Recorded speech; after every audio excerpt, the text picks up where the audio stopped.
What's up, dudes? Max here. Before we get started, I want to give a big shout out to the highlighted comment from the previous video earlier this week from Friary Joe, who says, I love that Max took a little extra time and effort in bringing up the comments from the last video. It certainly makes people more excited to write more comments. That's kind of the idea. Thank you very much. If you guys do like this stuff, please let me know in the comments down below, especially with these kind of style of videos, as well as clicking the sub button and the bell notification if you want to get these videos in your sub feed in the future.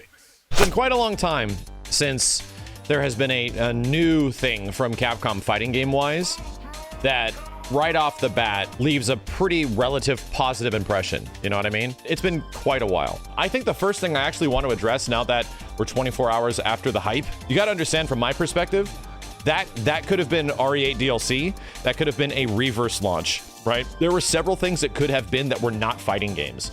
And the fact that we eventually got a brand new Street Fighter game and a re-release of a ton of classic fighting games that have technically never been released outside of like PlayStation hardware is super cool. Granted, they've been on Fightcade forever, but to see them actually supported by Capcom in an official way with rollback netcode, with a ton of features, with all that shit that's in them is ridiculously cool. That fighting game collection has a lot of old classic Capcom gems that is absolutely amazing. So it seems like they're paying attention, right? It's a really good sign for the future that Capcom's fighting game division is paying attention to some. Just the fact that Pocket Fighter is available again and it has training mode and it has online rollback netcode. I don't want to be good at that game, but I just want people to experience the charm that is something like Pocket Fighter. I lost my mind. Like, I feel like I'm still in the recoiling animation and returning to neutral state of being told that Pocket Fighter is coming back with rollback netcode and all these crazy features. I'm like, wah, ha. I can't even tell you guys how any opportunity I get on the YouTube channel or on Twitch, if I have an opportunity to play Pocket Fighter, we go back and we play it and we find some new crazy reference in the game or some insanely cute, charming shit that's just littered throughout that entire game. It's absolutely amazing. It's like one of the most charming games ever made. That's already really exciting to me. However, Street Fighter 6's reveal wasn't nothing but positivity, and we all know this. Like, the general majority of people is pretty dang happy with it. But absolutely the art style and what the announcement was is a couple of big elements of contention. I don't even know if we really want to talk about the logo. Here's a good sign that maybe not everybody is pissed off about this, because what is everybody talking about?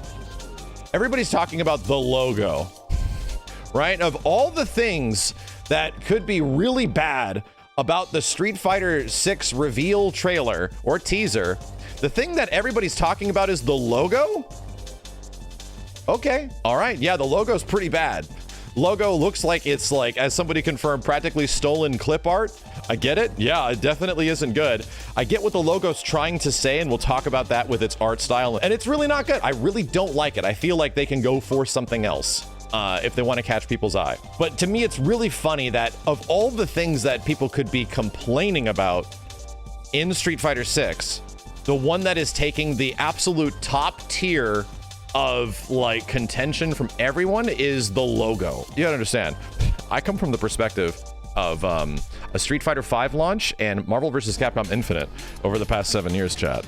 So the fact that everybody is like, this logo is the worst, and the all the memes that are being created as a wide low Ren Ryu and all this kind of stuff, which is just funny, I think is okay. I think that's like, I would like to think that Capcom's gonna have some perspective on the things that people are being critical about, because it's still early, right? This is still the teaser. However, and I don't like the logo. I don't think anybody is going to think the logo's great. Here is my personal feelings on this whole situation. The countdown to an announcement of the eventual 4-month later announcement of the game is a little much, right? I get it. It's a big deal. There's a new Street Fighter. We get one of these every 7 years or something like that, so they make a countdown. Right, I get it. In some eyes, that it might be worth it. To somebody like me, that's worth it, right? To hardcore Street Fighter fans, that's worth it. But this absolutely, if anything can be proven from my viewership numbers yesterday, we peaked out at like 64,474 viewers of people waiting waiting to see what the hell that countdown timer ends up being, because I'm relatively known as the Capcom guy, right? The Capcom and Street Fighter fighting game guy. So we had that many people waiting to figure out what the hell this is. You know what I mean? That's crazy. There was that many people curious about it. And yeah, when you have that many people that were curious about this countdown timer, and it eventually ends up being like, here's a couple of character models and a confirmation that this game is in development. The best part about that was the fact that we were all here for the celebration of like what seemingly is the return of a new Capcom fighting game, like the return of Capcom fighting games after like so many years of potential disappointments, and the hope that maybe they're going to get it right? Maybe they're going to get it right. However, I think for a lot of people, that kind of an announcement did not sit well, because it's essentially coming out as the epitome of an announcement, you know? A lot of people still feel like you could have just waited till Summer Games Fest or wherever this thing's going to be shown off at, right? There was no other information announced other than the fact that Luke is redesigned and he's in the game, and Ryu is now Hot Ryu, right? And a few other things like art style and stuff like that you can actually pull from it. It was a very minor announcement and doesn't really show much about what the hell is going on. To me, I understand why a lot of people are sort of miffed, because you would have liked to at least see like a cut to gameplay or something like that.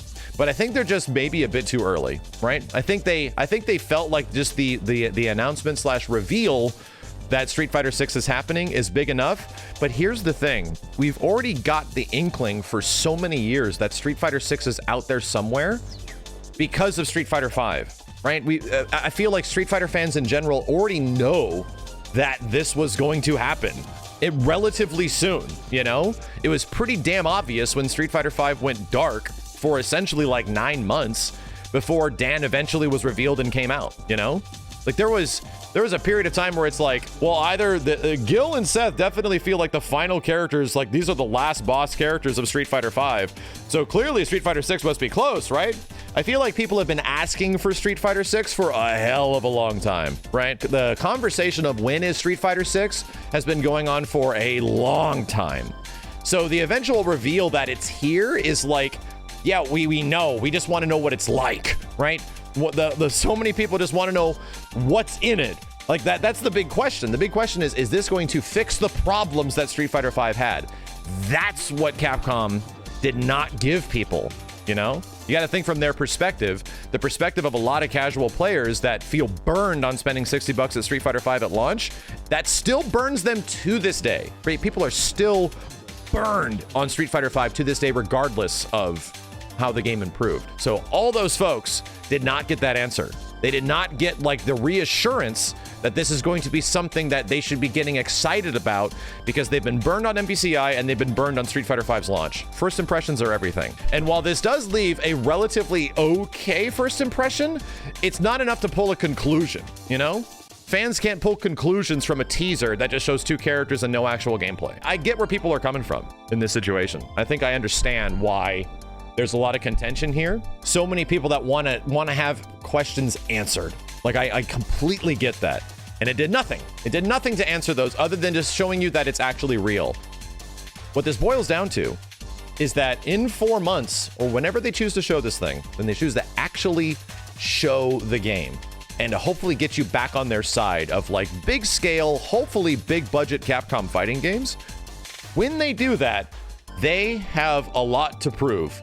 When they get to the gameplay, when they get to the way the stages look, when they get to the way the systems and meter and mechanics and what the game actually features and offers. Is there going to be an arcade mode? Is there story mode? Is there extra stuff? Is there goofy like beat up a car mode? Like people want to know what the heck they're going to be doing in the game, because Street Fighter now has a history of being content deprived. You know, people want to know what the hell I'm going to be doing in this thing. Is there going to be dramatic battle? Like, is the game going to be an MMA octagon fighter or something goofy like that, right? Is it going to be 3D? Like, all these crazy questions that are just not answered. Is it going to be a battle royale? Here's where it boils back. And I, once again, don't agree with the way it was revealed. I think they should have had a little bit more, if not waited a little longer. I'm actually excited. I'm super excited for this.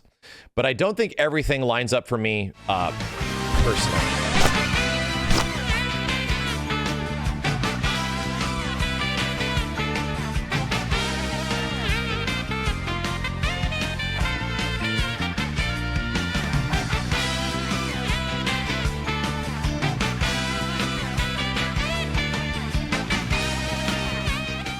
Yes, like everybody's like, oh man, how the heck are you going to be able to make like 2 or 3 videos out of a 30-second trailer? And I'm like, watch me.